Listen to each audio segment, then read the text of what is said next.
बिस्मिल्लाहिर्रहमानिर्रहीम। Hello, welcome back to my channel chemistry zone. आज जो हमने एक नया टॉपिक लेके आए हैं वो क्या चीज़ है, वो है नैनो पार्टिकल्स की एप्लीकेशन। सबसे ही बेसिक, सबसे सिंपल टॉपिक जो है मुझे अब तक का यही लगा है, क्योंकि आप इसमें अपनी वर्डिंग से भी बहुत कुछ ऐड कर सकते हैं। ठीक है जी। तो नैनो पार्टिकल्स का हमने बहुत सारी चीज़ें पहले पढ़ ली हैं। अगर जिन बच्चों ने नहीं पढ़ी तो वो पीछे जाकर वीडियोस देख सकते हैं, जिसमें करेक्टराइजेशन 11 करेक्टराइजेशन टेक्निक्स थी। बाकी इनके soldier method, green method, on the basis of dimension, on the basis of shapes, types, sources, preparation method, ये ईच एंड एवरीथिंग हमने पढ़ लिया। ठीक है जी।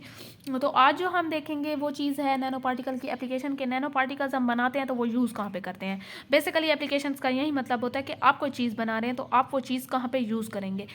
तो यहाँ पे देखते हैं। पहले तो वीडियो को स्टार्ट करने से पहले चैनल को ज़रूर सब्सक्राइब करें ताकि आप मेरे साथ बने रहें और आपको मेरी नई वीडियोज़ मिलती रहें। चलें जी, देखें आप, हमारे पास यहाँ पे जो चीज़ लिखी हुई है दैट इज़ नैनो पार्टिकल्स की हमारे पास क्या चीज़ है, एप्लीकेशन है। ठीक है जी। Particles, nano particles are used in the following application. सबसे हमारे पास जो पहली एप्लीकेशन है वो है बायोमेडिकल की। बायोमेडिकल में हमारे पास कहाँ पे नैनो पार्टिकल्स जो है वो यूज़ होते हैं। चलें जी, देखते हैं हमारे पास यहाँ पे नैनो पार्टिकल्स बायोमेडिकल में कहाँ पे होते हैं। एंटीबैक्टीरियल, आप देखें कि the nano particles are most investigated as they all possesses unique properties that are essential for the use in different biomedical applications such as target drug delivery, magnetic hyperthermia, contrast agents for bioimaging and biosensors। तो ये आगे देखते हैं कि हमारे पास ये क्या चीज़ है। पहला स्टेप देखें कि हमारे पास ये बायोमेडिकल में यूज़ कैसे हो रहे हैं। First, culture the bacteria by the use of different chemicals. आपने क्या करना है कि आपने नैनो पार्टिकल्स को जो है वो चेक करना है कि ये कैसे बैक्टीरिया पे या सेल पे हमारे पास अटैक करते हैं या कैसे ये हमारे पास फंक्शन करते हैं। ठीक है जी। बायोमेडिकल की यही एप्लीकेशन है। आपने सबसे पहले क्या करना है कि एक बैक्टीरिया लेना है, उसे कल्चर करना है, मतलब उसे बढ़ाना है, जो ऑटोक्लेव में करते हैं। By use of different chemicals, आप डिफरेंट केमिकल यूज़ कर सकते हैं। Agents we use different bacteria, या आप यहाँ पे जो बैक्टीरिया कल्चर कर रहे हैं उसकी कोई भी टाइप ले सकते हैं। ठीक है। अच्छा, बैक्टीरिया इज ऑटोक्लेव्ड प्रॉपरली, आपने इसे ऑटोक्लेव करना है। Living bacteria is cultured in autoclave. अब आप एक ऑटोक्लेव एक ऐसा इंस्ट्रूमेंट है या एक ऐसी चीज़ है जिसमें बैक्टीरिया कल्चर किया जाता है। Now we took petri dish and divide it into lid borer according to the number of samples. आपने क्या करना है कि आप जब बैक्टीरिया ऑटोक्लेव कर रहे हैं तो ये आप यहाँ पे देख सकते हैं कि मैंने जो है एक ऑटोक्लेव के लिए एक वो ले लिया, उससे एक लीड बोरर मीन्स कि एक ग्लास का रॉड होता है जिसे डिवाइड कर दिया है इस डिश को, पैट्री डिश को लेके मैंने उसे डिवाइड कर दिया है लीड बोरर से।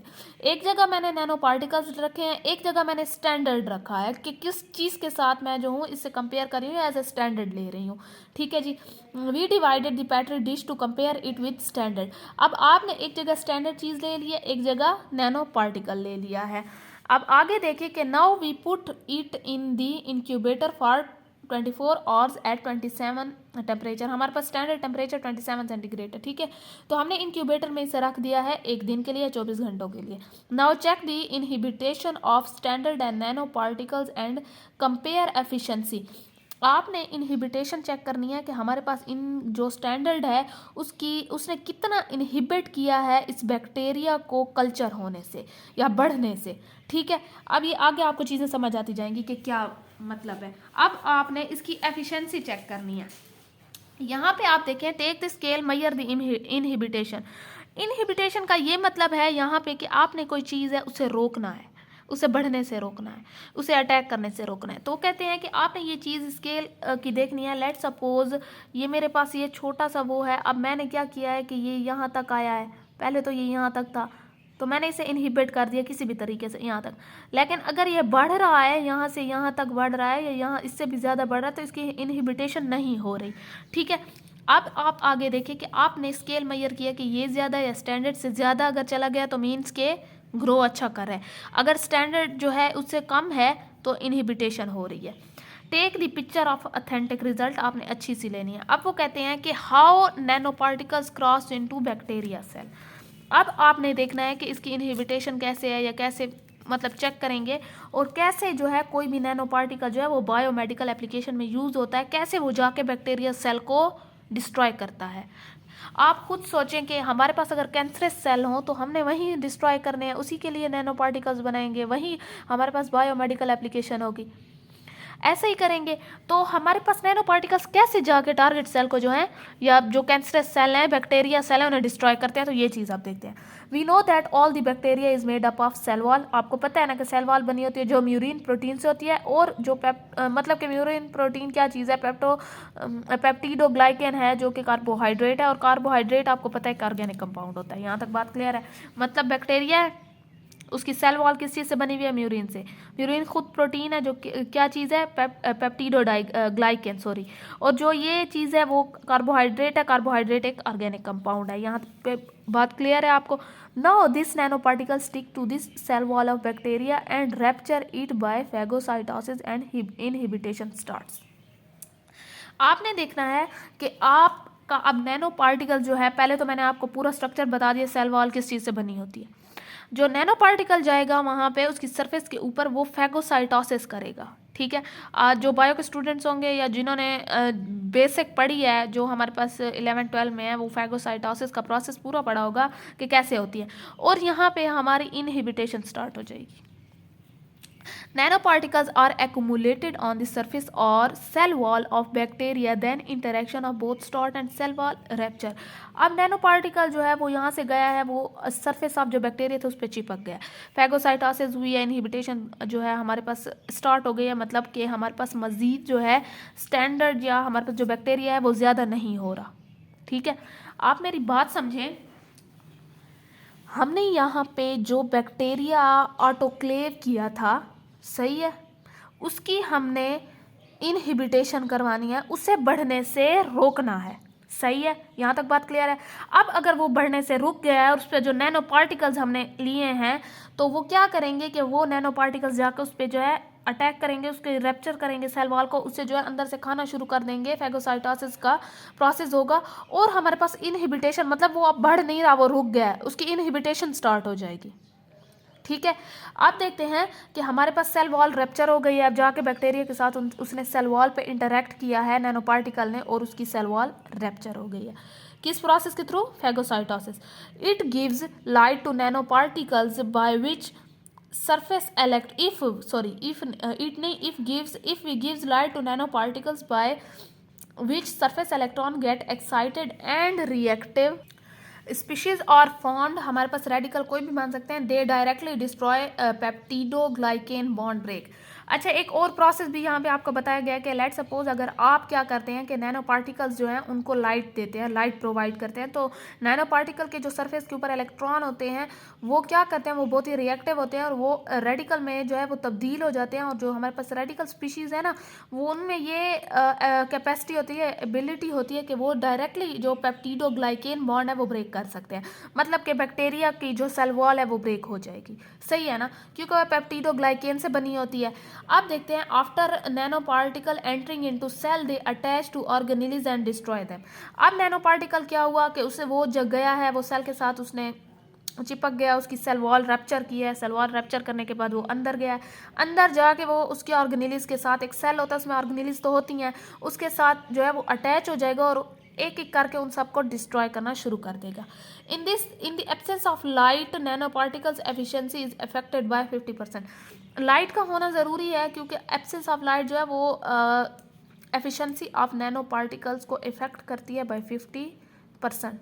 तो ROS फॉर्मेशन हमारे पास जो है in short time they target and rupture cell membranes and organelles. मतलब कि हमारे पास जो है क्या होगा कि इन शॉर्ट टाइम जो है वो नैनो पार्टिकल क्या करेगा कि वो जाएगा, हमारे पास हर चीज़ को डिस्ट्रॉय कर देगा और जो नैनो पार्टिकल है वो बैक्टीरिया की इनहिबिटेशन स्टार्ट कर देगा और उसे ख़त्म कर देगा। मतलब हमारा नैनो पार्टिकल अच्छा काम कर रहा है। अब आगे देखें कि हमारे पास डेली यूज़ कैसा होता है। डेली यूजेस में हमारे पास नैनो पार्टिकल्स कहाँ पे यूज़ होता है। Nano particles are use in daily life like for a broken bone is recovered by putting rod inside these rods are covered with nanoparticles which help in recovery and also help in removing infection from the target site they are antibacterial, they are cheap and expensive rods available. For example हमारे पास एजी rod हो गया या gold AU rod हो गया। अब in the whole sense में आपको ये बताऊं कि हमारे पास ओवरऑल इसकी समरी ये बता रहे हैं कि जो हमारे पास नैनो पार्टिकल्स होते हैं वो डेली लाइफ में यूज़ होते हैं। लेट सपोज अगर किसी की हड्डी टूट गई है, आपने यहीं डेली लाइफ में सुना होगा कि रॉड लगे होते हैं। इसने रॉड लगवा लिया, इसकी हड्डी टूट गई है, 6 मंथ के लिए, 1 ईयर के लिए, 3 मंथ के लिए रॉड अंदर लगवा लेते हैं। तो आप खुद सोचिए कि अगर वो मेटल रॉड लगवाते तो मेटल रॉड जो बॉडी के अंदर जाएगा तो क्या वो इन्फेक्शन काज नहीं करेगा? वो 6 मंथ लगा के आराम से घूम रहे हैं रॉड, उनको कोई इफेक्ट नहीं हो रहा, उनका कोई इन्फेक्शन नहीं हो रहा। ऐसी क्यों होता है? इसकी बेसिक रीज़न ये है कि जो रॉड अंदर डालते हैं उस पर कोटिंग करते हैं नैनो पार्टिकल्स की। जो नैनो पार्टिकल्स की कोटिंग करते हैं, नैनो पार्टिकल्स जो होते हैं वो एंटीबैक्टीरियल होते हैं। आपको पता है ना, मैंने जो पीछे आपको बताया कि वो ऐसे बैक्टीरिया को करते हैं, तो वो बजाय इन्फेक्शन करने के वो एंटीबैक्टीरियल लेते हैं, वो वहाँ के साइड का जो बैक्टीरिया होता है वो उसे भी मार देते हैं। सही है। अब आप यहाँ पाकिस्तान में अगर देख लें तो पाकिस्तान में जो है आपके पास एक्सपेंसिव रॉड्स भी हैं, आपके पास चीप रॉड भी हैं। अगर आप गरीब हैं तो आप चीप रॉड कॉपर का लगवा लेंगे, ठीक है। अगर हाँ आप अमीर हैं, आपके पास आप रिच फैमिली से हैं, तो आप रॉड क्या लगवाएंगे? गोल्ड का लगवाएंगे। एक्सपेंसिव जो होते हैं हम उसके वो लेट सपोज आपकी हड्डी टूटी है, वो 3 मंथ में बना देगा एक्सपेंसिव रॉड, उसमें अच्छे वाले नैनो पार्टिकल्स यूज़ हुए होंगे। और जो रॉड चीप है वो क्या करेगा? वो 6 मंथ ले लेगा, उसमें थोड़े से चीप वाले नैनो पार्टिकल्स की कोटिंग हुई होगी। सही है जी। तो यहाँ पे ये बात की गई है। अब एंटी फंगल की बात करते हैं। तो एंटी फंगल हमारे पास क्या है कि nano particles are used in drug delivery in the body of patients. आप बहुत ही मज़े की और बेसिक जो चीज़ है ना वो आपको अब बताने लगी हूँ मैं। ये हमारे पास जो नैनो पार्टिकल्स होते हैं ना, ये ड्रग डिलीवरी में काम करते हैं। ड्रग डिलीवरी में ये ऐसा काम करते हैं कि ये हम इंसर्ट करते हैं पेशेंट की बॉडी में। द पेशेंट, लेट सपोज मैंने एक पेशेंट ले लिया, वो कैंसर का है।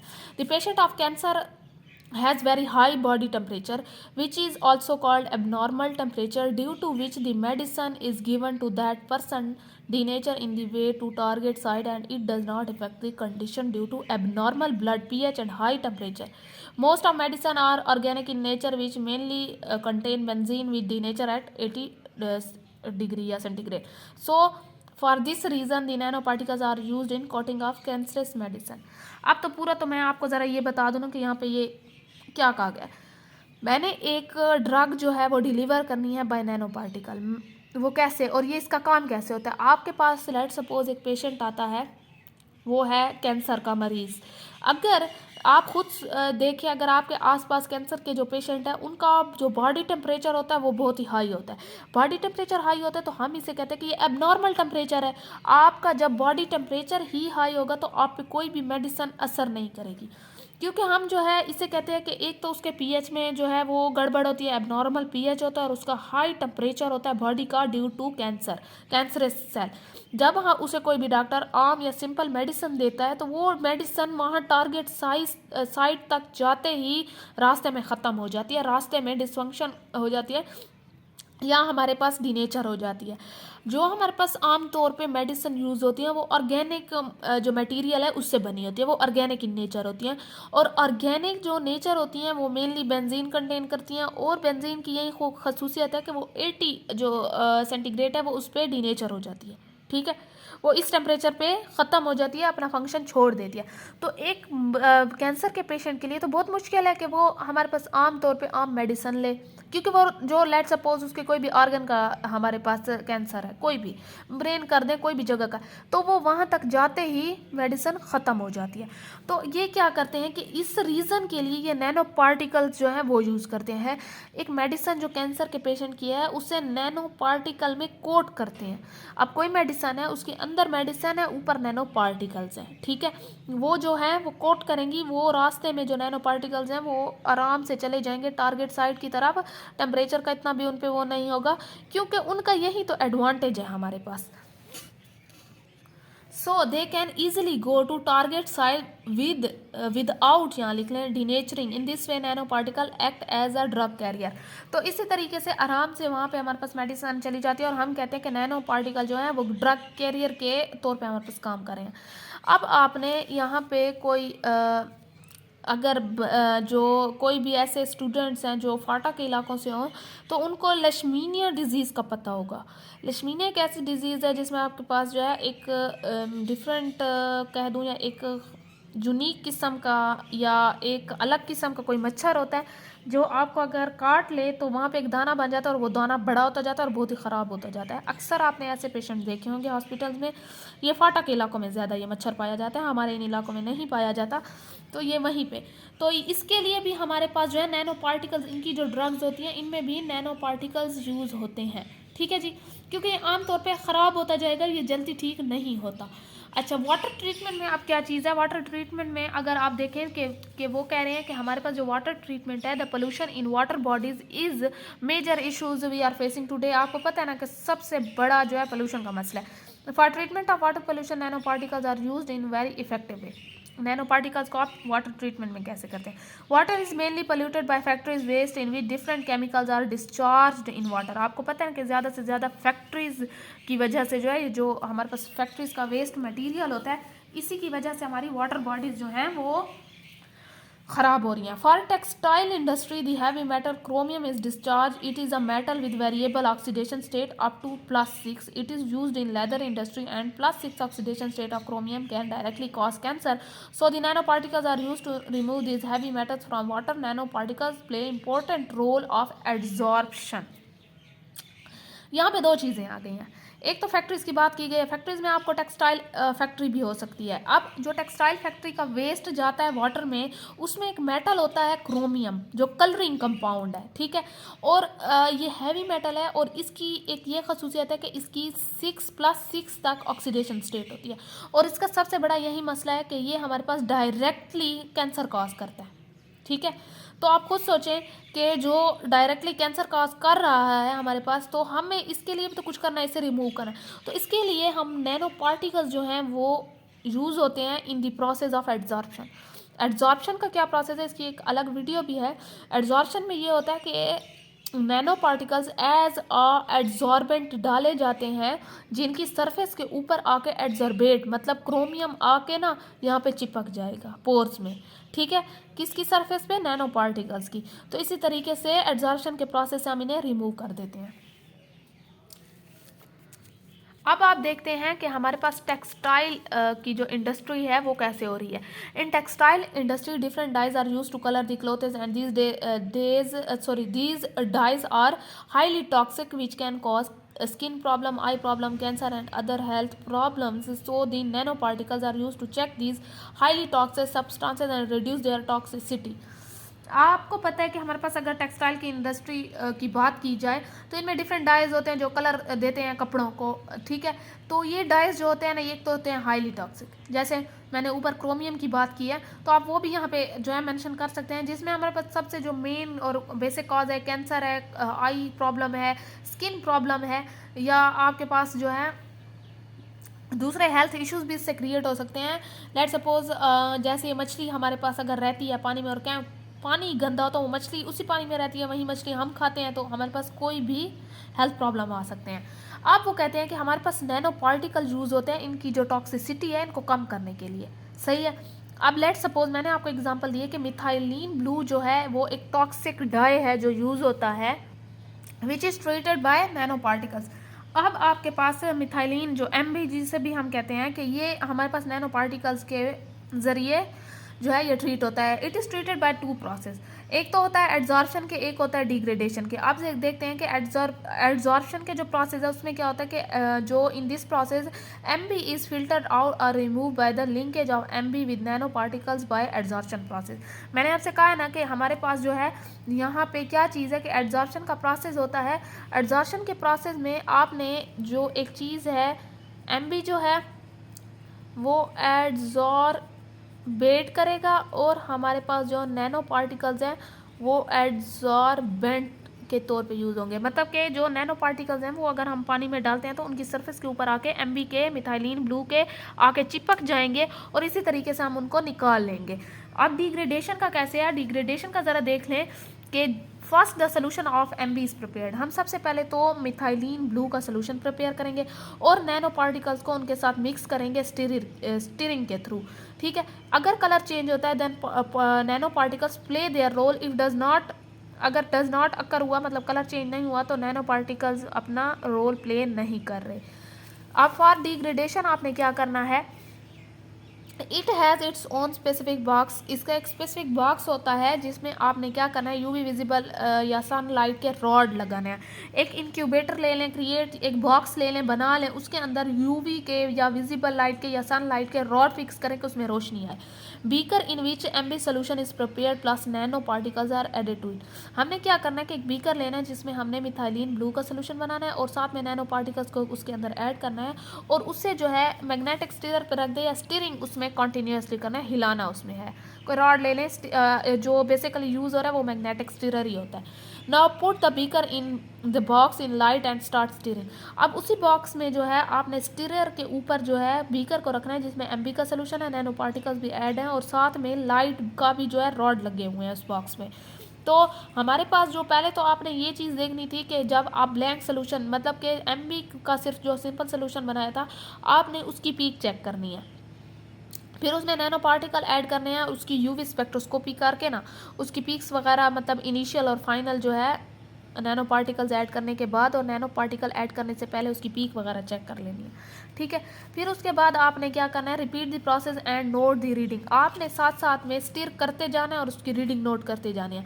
एक स्टेज ऐसा आएगा जहाँ पे जो MB है वो पूरा ट्रांसपेरेंट हो जाएगा, तो आपको ये देख सकते हैं कि पहले MB था ज़्यादा ऐसे आता जाएगा, टाइम के साथ आपके पास पीक थोड़ी आती जाएगी। जब बिल्कुल आपके पास पीक ऐसे लाइन में आ जाएगी तो मीन्स कि फुली डिग्रेड हो गया, ख़त्म हो गया और आपके पास कलर भी उसका डिसअपेयर हो जाएगा। Put the result in software which tells us the degradation of MB। अब अगर ये आप लोग प्रोसेस करें तो इसके लिए स्पेशल सॉफ्टवेयर यूज़ होते हैं। ठीक है, तो इस पर डाल के ना आपको पूरी इन्फॉर्मेशन दे देगा। MB is organic compound having negative and double bonds. When light strike on nanoparticles, their electron get excited and radicals are formed, which destroy the structure of MB. अब क्या है कि जो हमने लाइट के रॉड लगाए थे उसका ये फंक्शन था कि जब लाइट पड़ती है नैनो पार्टिकल्स के ऊपर तो उनकी जो सरफेस के इलेक्ट्रॉन होते हैं वो एक्साइट हो जाते हैं और वो रेडिकल में कन्वर्ट हो जाते हैं और वहीं रेडिकल जाके मिथाइलिन ब्लू के सोल्यूशन को मतलब मिथाइलिन ब्लू के स्ट्रक्चर को इन द सोल्यूशन डिस्ट्रॉय कर देता है। हमारे पास जो साइड प्रोडक्ट बनते हैं मिथाइलिन ब्लू को डिस्ट्रॉय करने के बाद वो है carbon dioxide, carbon monoxide, alkane, alkenes, H2 और ये जो है एज़ कम्पेयर टू अगर मिथाइलिन ब्लू के देखें तो ये लेस टॉक्सिक है, इसलिए हम डिस्ट्रॉय करते हैं कि थोड़ी इसकी टॉक्सिसिटी जो है वो ख़त्म कर दें। आप देखें हमारे पास यहाँ पे फूड में कैसे यूज़ हो रहे हैं कि प्रिजर्वेटिव के उस पर यूज़ होते हैं, मतलब कि प्रिजर्वेटिव ऑफ फूड के तौर पे भी यूज़ होते हैं। और सबसे पहले अगर आप जूस लें, आप दूध के जो डब्बे होते हैं वो लें या कोई भी कैन वगैरह लेते हैं तो उसके अंदर एक शाइनी सरफेस होती है वाइट किस्म की, आपने नोट किया होगा। स्पेशली जो हम ये जूस और ये जो दूध वाले डिब्बे लेते हैं इसके अंदर एक शाइनी सरफेस होती है जिसकी वजह से दूध ख़राब नहीं होता। तो ये हमारे पास नैनो पार्टिकल्स की कोटिंग होती है। ठीक है, अब कॉस्मेटिक में भी यूज़ होता है, हमारे पास एक्सटर्नल वूंड में जो मेडिसिन होती है उसमें भी होता है, सोप एंड शैम्पूज़ में भी हमारे पास नैनो पार्टिकल्स यूज़ होते हैं। हमारे पास ये फ़ायदे के लिए इनकी एप्लीकेशंस हैं। तो यहाँ तक ये टॉपिक हमारे पास ख़त्म होता है। इससे अगला टॉपिक इंशाल्लाह हम अगली वीडियो में पढ़ेंगे। तब तक के लिए इतना काफ़ी है। चैनल को सब्सक्राइब करें, कमेंट करें, शेयर करें। अगर कुछ भी समझ नहीं आया तो मुझे कमेंट सेक्शन में बताएं ताकि मैं आपको वो चीज़ क्लियर कर दूँ। चलें जी, अगली वीडियो में मिलते हैं, तब तक के लिए अल्लाह हाफिज़।